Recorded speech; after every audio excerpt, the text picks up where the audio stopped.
Hello everyone, you are welcome to Apexi learning. Apexi learning में आप सभी का स्वागत है। उम्मीद करता हूँ आप सब अच्छे होंगे और अपनी पढ़ाई अच्छे से कर रहे होंगे।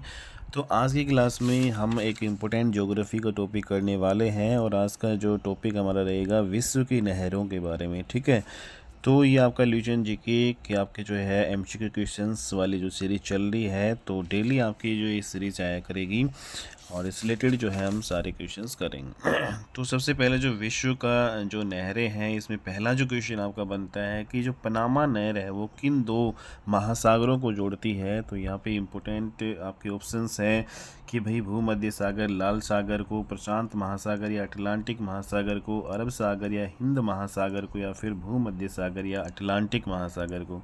तो वेरी वेरी इंपॉर्टेंट जो है आपका क्वेश्चन है, काफ़ी एग्जाम्स में आपको ये रिपीट होता है। तो ये आपका प्रशांत महासागर और अटलांटिक महासागर को पनामा नहर जोड़ती है। ठीक है, तो ये आपको इम्पोर्टेंट क्वेश्चन यहाँ पे ध्यान में रखना है। ओके, नेक्स्ट जो यहाँ पे क्वेश्चन हम करते हैं, पनामा नहर व्यापारिक दृष्टि से स्वेज नहर की अपेक्षा कम महत्वपूर्ण है, क्यों है? तो यहाँ पे व्यापारिक दृष्टि मीन्स ट्रेड की जो है दृष्टि से अगर हम देखें तो पनामा नहर है वो स्वेज नहर की अपेक्षा जो है कम महत्वपूर्ण है।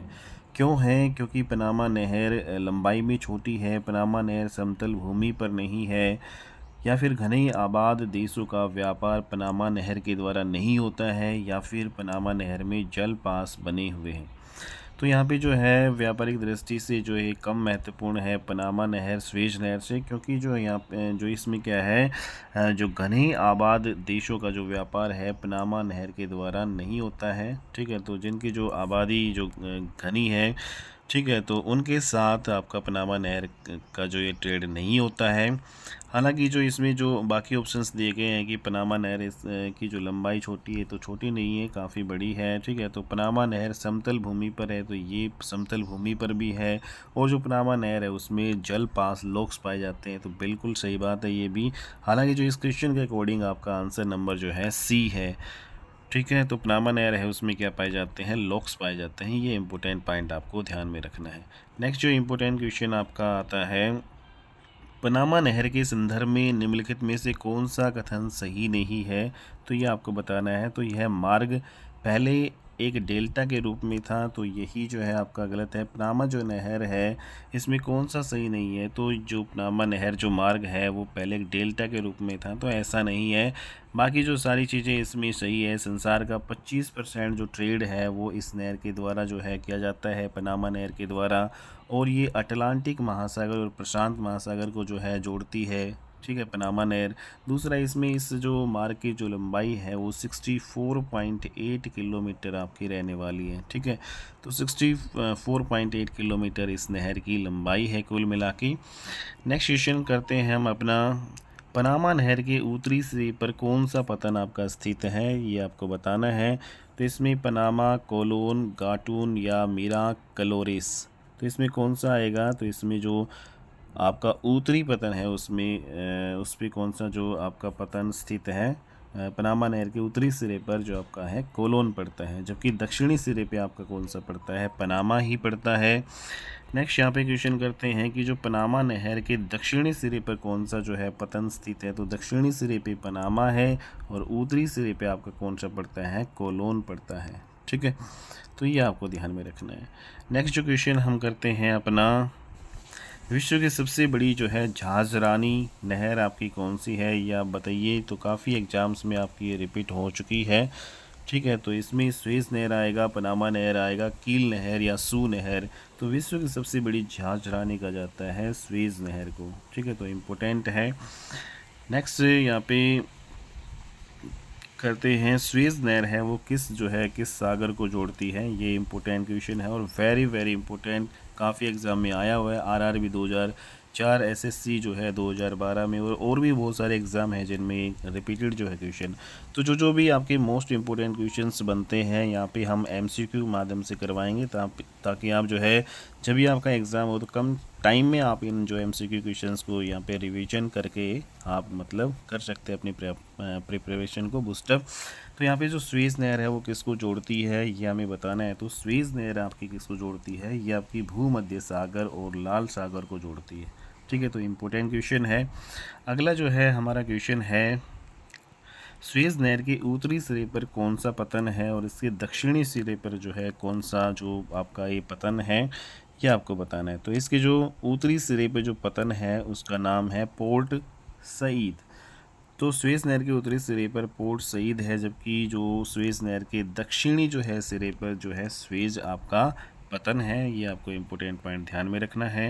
नेक्स्ट क्वेश्चन यही है कि स्वेज नहर के दक्षिणी सिरे पर जो है कौन सा जो है पतन स्थित है। तो इसके दक्षिणी सिरे पर आपका स्वेज जो है पतन स्थित है, जबकि उत्तरी सिरे पर कौन सा था, पोर्ट सईद।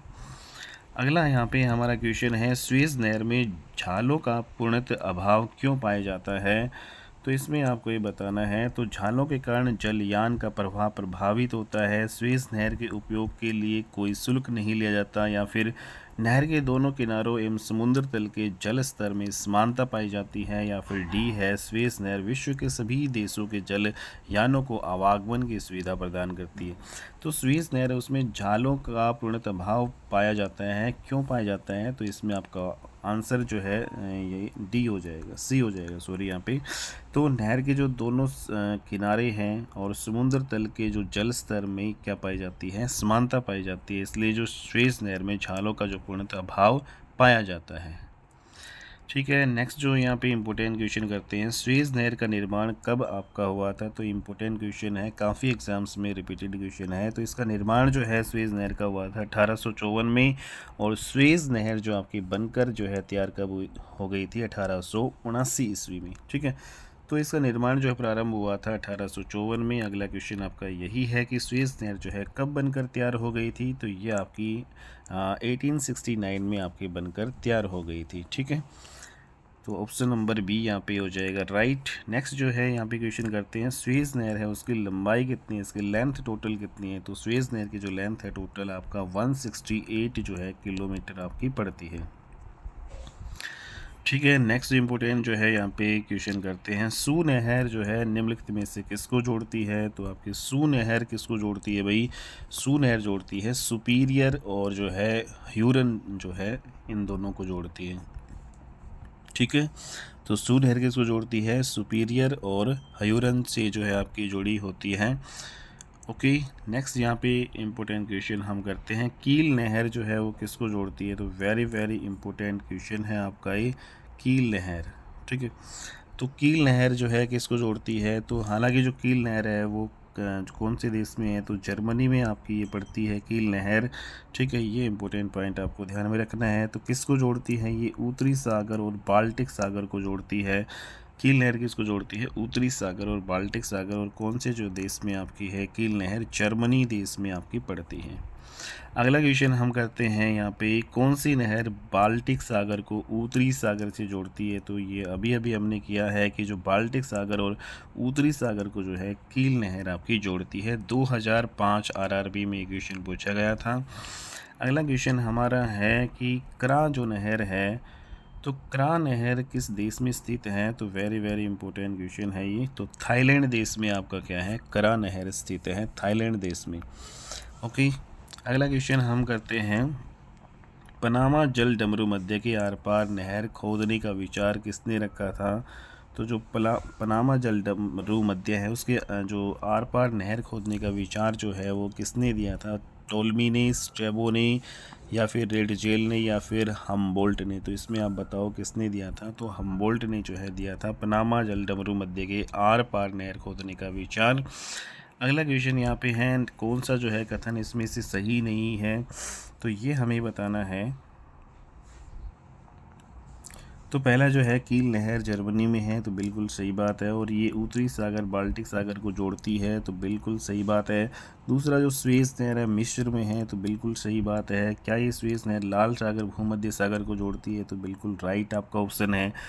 तीसरा आपका जो है पनामा जो नहर पनामा में है, बिल्कुल सही है। पनामा नहर कैरिबियन सागर और प्रशांत महासागर को जोड़ती है, तो ये भी आपका जो है बिल्कुल राइट क्वेश्चन यहाँ पे रहने वाला है। ठीक है, कैरिबियन सागर और प्रशांत महासागर यहाँ पे इसको जोड़ती है। कैरिबियन सागर को यहाँ पे हम अटलांटिक महासागर और प्रशांत महासागर को जो है आपकी जोड़ती है, ये भी कह सकते हैं। डी ऑप्शन क्या है, सून है, स्वीडन में है, तो ये बिल्कुल गलत है। स्वीडन में आपकी नहीं है, अमेरिका और जो कनाडा जो है में आपकी ये पड़ती है। ठीक है, सून है अमेरिका और कनाडा में। ओके, तो ये जो है स्टॉकहोम और गोटेनबर्ग के बीच में स्थित है। तो आपका जो ऑप्शन नंबर डी है वो आपका यहाँ पे कौन सा सही नहीं है, ये दिया गया है डी, और बाकी जो है सारे सही हैं। अगला क्वेश्चन हम करते हैं, स्वेज नहर के खुलते ही किसके बीच समुद्र यात्रा का मार्ग है वो छोटा हो गया।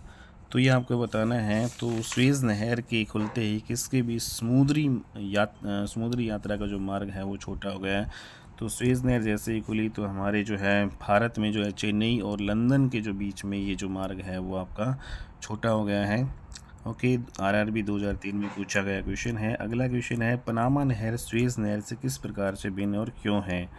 ठीक है, जो सभी जानते हैं कि जो पनामा नहर है वो उसमें क्या पाए जाते हैं, लॉक्स पाए जाते हैं, जलपास पाए जाते हैं। तो इसलिए स्वेज नहर में पाए नहीं जाते, तो पनामा नहर है उसमें जलपास या लॉक पाए जाते हैं। इस प्रकार से आपकी पनामा नहर स्वेज नहर से भिन्न है। तो ये ऑप्शन नंबर ए आपका राइट हो जाएगा। ठीक है, अगला क्वेश्चन है आपका, पनामा नहर का निर्माण किस वर्ष में आपका हुआ था। तो ये हम ऑलरेडी कर चुके हैं। ठीक है, पनामा, हालांकि जो स्वेज नहर है वो 1854 में आपकी बनी थी, और इस ये बनकर जो है 1869 में तैयार हो गई थी स्वेज नहर। लेकिन पनामा नहर की बात करें तो पनामा नहर का निर्माण किस वर्ष जो आपका स्टार्ट हुआ था, तो ये हुआ था आपका 1914 में। ठीक है, तो राइट आंसर होगा इसमें 1914। एसएससी 2014 में पूछा गया क्वेश्चन है। अगला क्वेश्चन है, स्वेज नहर के बन जाने के पश्चात भारत और यूरोप के मध्य समुद्रिक जो दूरी है वो उसमें कितनी कमी आई है। तो लगभग जो है 7,000 जो है किलोमीटर जो ये मार्ग है वो आपका कम हो गया है। जैसे ही स्वेज नहर जो है बनी तो भारत और जो यूरोप के बीच में जो समुद्र की जो दूरी है वो उसमें 7,000 की यहाँ पे कमी, यूपीपीसीएस जो है 2018 में पूछा गया क्वेश्चन है। ठीक है, तो ये आपकी सारी रिलेशन जीके के एमसीक्यू थे। तो ये आपकी जो सेकंड सीरीज़ थी, इससे पहले जो है हम फर्स्ट सीरीज़ में ऑलरेडी एक टॉपिक कर चुके हैं। ठीक है, तो आपको जो है इस प्रकार की जो एमसीक्यू सीरीज़ है वो कैसी लगती है, आप हमें बताइएगा कमेंट बॉक्स में। अगर आपको अच्छी लगती है तो हम इसको कंटिन्यू करेंगे। ठीक है, तो आज की क्लास में इतना ही करते हैं, नेक्स्ट क्लास में मिलते हैं और अच्छी वीडियो के साथ। तब तक के लिए आप जो है इस चैनल को शेयर कर दीजिएगा। ठीक है, और लाइक कीजिएगा वीडियो को, और ज़्यादा से ज़्यादा चैनल को सब्सक्राइब कर लीजिएगा दोस्तों। ठीक है, क्योंकि यहाँ पे बहुत ही यहाँ पे मेहनत से हम हर जो कंटेंट आपको देते हैं बहुत ही ज़बरदस्त देते हैं, ताकि आपकी जो तैयारी है वो अच्छे से बूस्टअप यहाँ पे हो सके। और किसी भी कंपटीशन तैयारी की अगर आप यहाँ पे प्रिपरेशन कर रहे हैं तो आप बिल्कुल निश्चिंत होकर जो है बेहतरीन कंटेंट के साथ जो है यहाँ पे तैयारी कर सकते हैं। ओके, तो आज की क्लास में इतना ही, मिलते हैं अपनी नेक्स्ट क्लास में। तब तक के लिए बाय एंड टेक केयर।